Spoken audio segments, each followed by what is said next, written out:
নমস্কার। আজকে বলবো জন্মাষ্টমী নিয়ে। অলরেডি আমি জন্মাষ্টমী নিয়ে এই বছর জন্মাষ্টমী কবে এবং কখন কিভাবে নাড়ু গোপালের পুজো করবেন সেই নিয়ে আমি অলরেডি আলোচনা করেছি।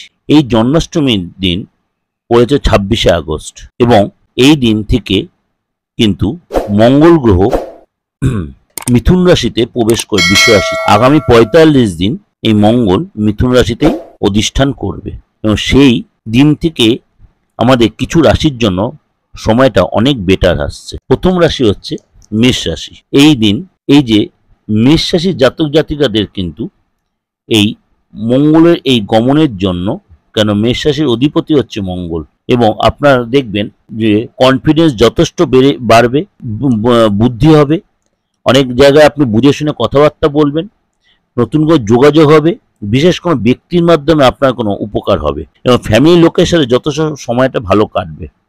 আর্থিক দিক থেকে সময়টা ভালো হবে, দাম্পত্য জীবনে যথেষ্ট সুখ মিলবে। বৃষ রাশির ক্ষেত্রে জন্মাষ্টমীর শুভ সময় কপাল খুলবে বৃষ রাশির জাতক জাতিকাদের। আয়ের উৎস বাড়বে, নতুন কিছু শুরু করতে চাইলে এই সময় যথেষ্ট ভালো সময় হবে।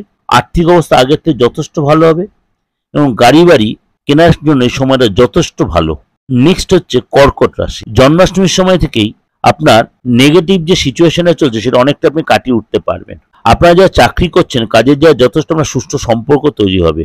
সুস্থ সম্পর্ক, আপনার পদোন্নতি হবে এবং বস এবং কলিগদের সাথে সুস্থ সম্পর্ক তৈরি হবে। খরচের জায়গায় যথেষ্ট আপনি কন্ট্রোল করতে পারবেন এবং মানসিক অস্থিরতা অনেকটাই কমবে। নেক্সট হচ্ছে সিংহ রাশি। জন্মাষ্টমীর সময় আপনার সময় যথেষ্ট বেটার হচ্ছে। শরীর স্বাস্থ্য আপনি ঠিক রাখতে পারেন। এই সময় কিন্তু আপনার আটকে থাকা অর্থ উদ্ধার করতে, আটকে থাকা কাজ উদ্ধার হবে এবং একাধিক উৎস থেকে আপনি অর্থ উপার্জন করার সুযোগ আসবে। এই সময় যখন ইনভেস্ট করেন অবশ্যই সেটা সময়টা ভালো।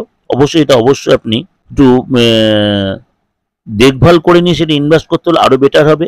পরিশ্রমের ফল যথেষ্ট পাবেন এবং কর্মজীবন আপনার সাফল্য এবং অগ্রগতি যথেষ্ট ভালো আসবে। নেক্সট হচ্ছে কুম্ভ রাশি। কুম্ভ রাশির জাতক জাতিকারাও জন্মাষ্টমীর সময় যথেষ্ট শুভ ফল পাবে। এই সময় আপনার মনের ইচ্ছা পূর্ণ হবে। এই সময় আপনি যে দীর্ঘদিন ধরে অর্থ আটকে ছিল সে অর্থ এই সময় পেয়ে যাওয়ার প্রবল সম্ভাবনা। আপনার যে লোকের সাথে একটা সম্পর্ক খারাপ চলছিল বা শরীর স্বাস্থ্য ডিস্টার্ব চলছিল সেগুলোটা আপনি অনেকটাই কাটিয়ে উঠতে পারবেন, বা ছোটখাটো পড়ে গিয়ে যে চোটাঘাত লাগছিল সেটা অনেকটাই ঠিক হয়ে যাবে। নেক্সট হচ্ছে কন্যা রাশি। কন্যা রাশির জাতকদেরও এই সময় মান সম্মান বৃদ্ধি পাবে, ভাগ্যের যথেষ্ট স্বাদ পাবেন এবং রাজনীতির কেরিয়ারে আপনি যথেষ্ট সময়টা ভালো হবে। আপনারা যারা চাকরিজীবী তাদের এই সময় সময়টা যথেষ্ট ভালো হবে এবং আপনার কথা লোকে যথেষ্ট গুরুত্ব সহকারে শুনবে। আর্থিক দিকটা যথেষ্ট মজবুত এবং সন্তানজি থেকে সন্তানের জায়গাটা যথেষ্ট ভালো দেখা যাচ্ছে। অর্থাৎ আপনাদের কিন্তু ওভারঅল কিন্তু সময়টা অনেকটাই বেটার হচ্ছে এই সময়, এবং এই সময়টা আপনাকে অবশ্যই সুযোগগুলো কাজে লাগানো উচিত।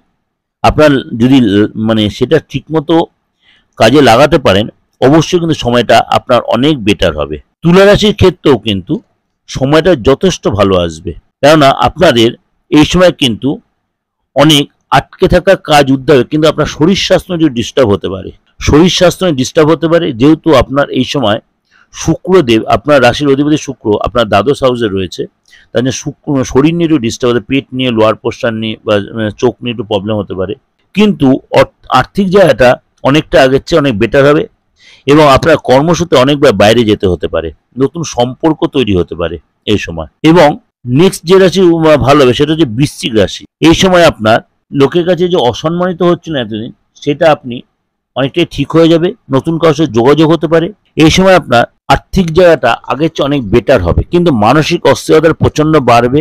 আপনার মহাজন আপনাকে তাগাদা করতে হয়, ব্যাংকের জায়গাটা আপনাকেও তাগাদা করতে হয়। এগুলো কিন্তু ওভারঅল আপনাকে যেটা ডিসকাশন করলাম অবশ্যই ভালো লাগবে। ভালো লাগলে অবশ্যই লাইক করে সাবস্ক্রাইব করে নোটিফিকেশনটা অন করবেন, যাতে পারেন লোকেকে শেয়ার করবেন এবং এরকম নানান রকম প্রোগ্রাম শোনার জন্য সাপ্তাহিক রাশিফল, মাসিক রাশিফল বা আদার্স গ্রহ রাশির ট্রানজিশন অবশ্যই আপনাকে আমার এই চ্যানেল দুটোকে সাবস্ক্রাইব, একটা দিগদর্শন মন্ত্র, তাহলে প্রত্যেকটা প্রোগ্রাম সবার আগে আপনার কাছে পৌঁছে যাবে।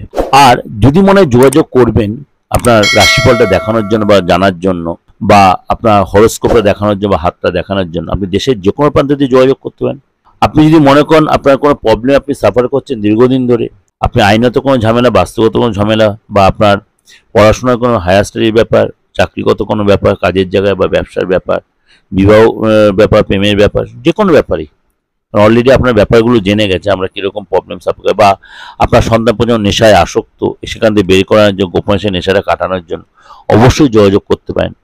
বা হয়তো আপনি প্রচণ্ড ক্রনিক ডিজিজে ভুগছেন, কিন্তু প্রপার রোগটা ডাক্তার ঠিকমতো আপনার অ্যাপ্লাই করতে পারছেন, ওষুধ বা ওষুধ অ্যাপ্লাই, এটাও কিন্তু প্রপার রেমিডিয়াল মেজারমেন্ট করলে ডাক্তার ওষুধ রোগটা সারিয়ে দেওয়া যায় না, কিন্তু প্রপার ট্রিটমেন্টটা করার রাস্তাটা করা যায়। যাই একটা ওভার একটা ডিসকাশন করলাম, যোগাযোগ করতে হলে অবশ্যই বুকিংয়ে ফোন করে নেবেন।